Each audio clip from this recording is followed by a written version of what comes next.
میں عرض یہ کر رہا تھا جن کو جنت کی بشارتیں دی گئی وہ عذاب کی آیتیں سن کر کے روتے تھے, کبھی کبھی بے ہوش ہوتے تھے, اور ہمارا حال یہ ہے ہم جب عذاب کا ذکر سنتے تو ہمیں ہنسی آتی ہے کہ اللہ اکبر, ہمیں تو پیر صاحب بچانے گے, پیر صاحب بچائیں گے, مجھے اس میں بھی کوئی انکار نہیں, لیکن پیران پیر کہہ رہے ہیں اگر بے نمازی مر جائے تو اسے مسلمان کے قبرستان میں دفن مت کرنا.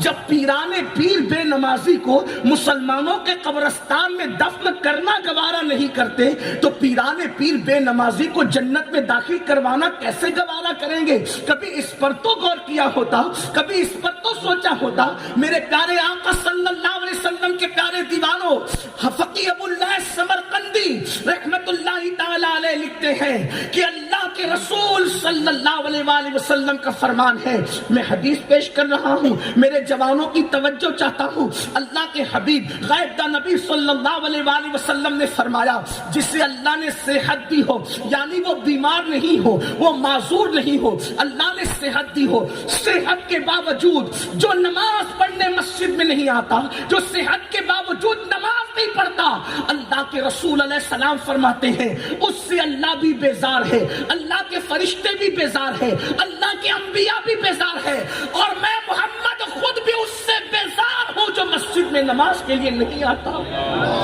مجھے بتاؤ, جس سے اللہ کے رسول بیزار, جس سے انبیاء بیزار, جس سے فرشتے بیزار, اس کا ٹھکانہ جنت کیسے ہوگا؟ اپنے آپ پہ رحم کرو. ہمارا یہ نازک سا وجود اللہ کے عذاب کو برداشت کرنے کی طاقت نہیں رکھتا.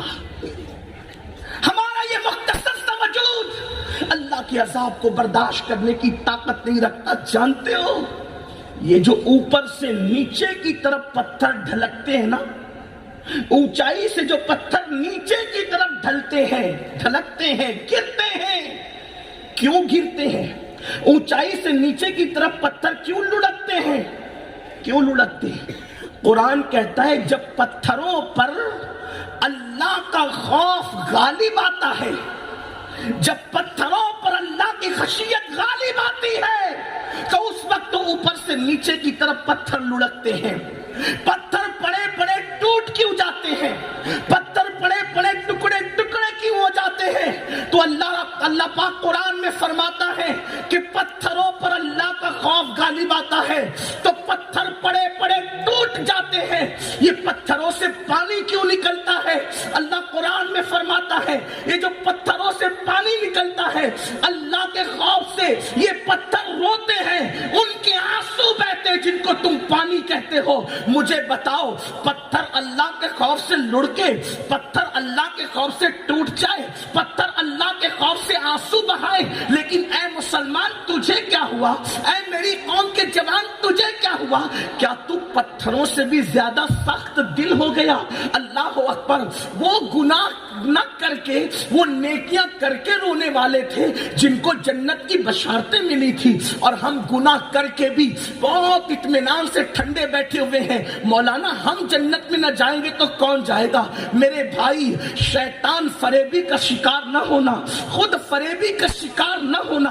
آپ جانتے ہو, آؤ ذرا ایک حدیث مبارکہ سن لو, دل کے کانوں سے سن لو, اللہ کرے کسی کے دل میں بات اتر جائے. ایک تو یہ سب سے بڑی بات کہ اللہ بیزار ان سے جو نماز نہیں پڑھتے, رسول اللہ بیزار ان سے جو نماز نہیں پڑھتے. پھر میرے آقا مصطفیٰ جان رحمت صلی اللہ علیہ وآلہ وسلم فرماتے ہیں جہنم کے اندر ایک وادی ہے اور اس وادی کا نام وادی لملم ہے, اور اللہ کے حبیب صلی اللہ علیہ وسلم فرماتے ہیں اس وادی لملم کے اندر اتنے موٹے موٹے بچھو ہیں جیسے اونٹوں کی گردن موٹی ہوتی ہے, جیسے اونٹوں کی گردن موٹی ہوتی ہے ایسے موٹے موٹے جہنم کے اندر وادی لملم میں بچھو ہے, اور ان کی لمبائی 1 مہینے کی مسافت ہے, یعنی 1 مہینے کی مسافت میں جتنا گھوڑا دوڑایا جا سکتا ہے اتنا لمبا وہ بچھو ہے, ایسے لمبے لمبے. اور میرے آقا, ہمارے سب کے آقا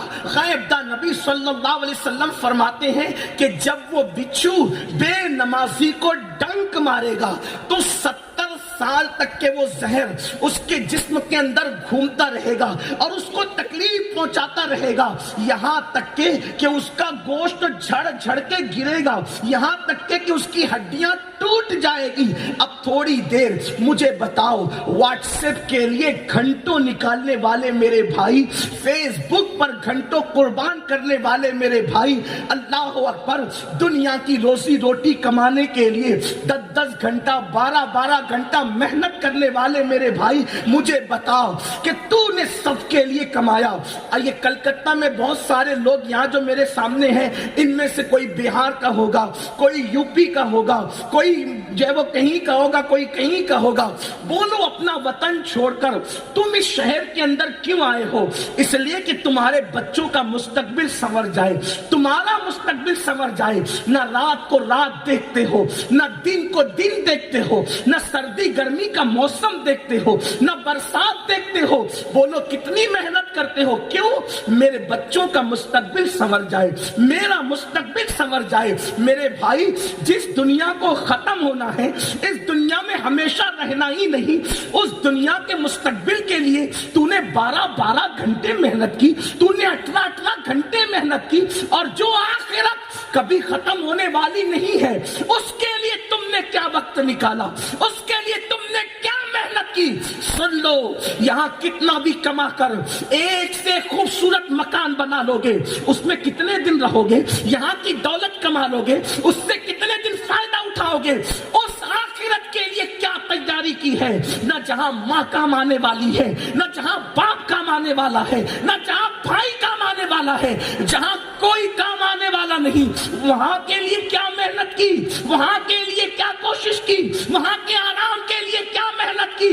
ارے روزی کے لیے 12 گھنٹے دینے والے، نماز کے لیے اگر تو 12 منٹ نکال لیتا ہے تو تیری وہ آخرت جو تیرا اہم مستقبل ہے وہ سنور جاتی، اور تو نے نہیں نکالا۔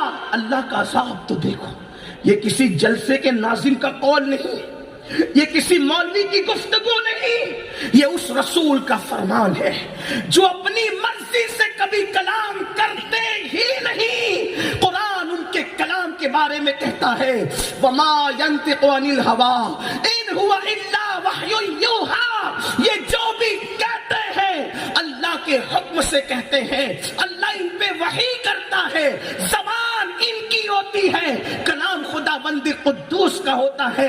تھوڑی دیر نماز کے لیے ٹائم نہ نکالنے والے میرے بھائی، جن کو ٹائم نہیں ملتا، تھوڑا غور کریں، اس حدیث پر تھوڑا غور کریں۔ اللہ کے حبیب علیہ السلام فرماتے کہ جب بے نمازی کو وہ بچھو ڈسیں گے، 70 سال تک کہ وہ زہر ان کے جسم میں گھلتا رہے گا، اور ان کا جسم کا گوشت جھڑ جھڑ کے گرے گا، ہڈیاں ٹوٹ جائے گی۔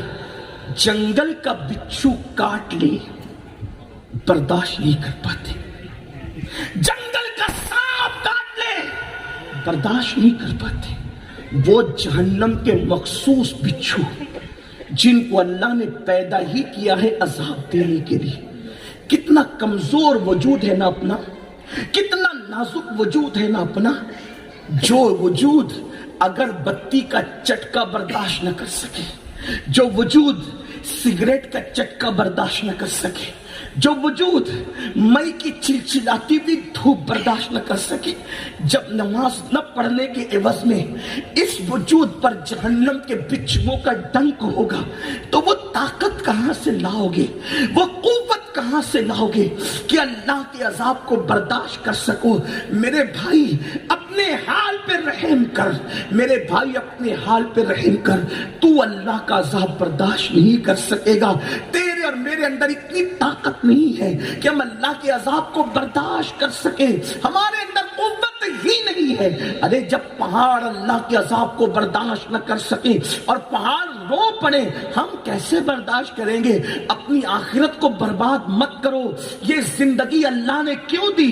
قرآن کہتا ہے الذی خلق الموت والحیات لیبلوکم ایکم احسن عملا، کہ ہم نے زندگی اور موت کو پیدا کر کے انسان سے امتحان لیا، اس کو آزمایا کہ کون تھوڑی سی زندگی کو پا کر اچھا عمل کرتا ہے۔ اللہ اکبر۔ اور پھر یہ جہنم کا حال، جہنم کا حال اور ہماری کیفیت. اذان کے وقت تو بیٹھے گیم کھیل رہے, موبائل میں لگے, فلموں میں لگے, سیریلوں میں لگے. کیا ہو گیا مسلمانوں کو؟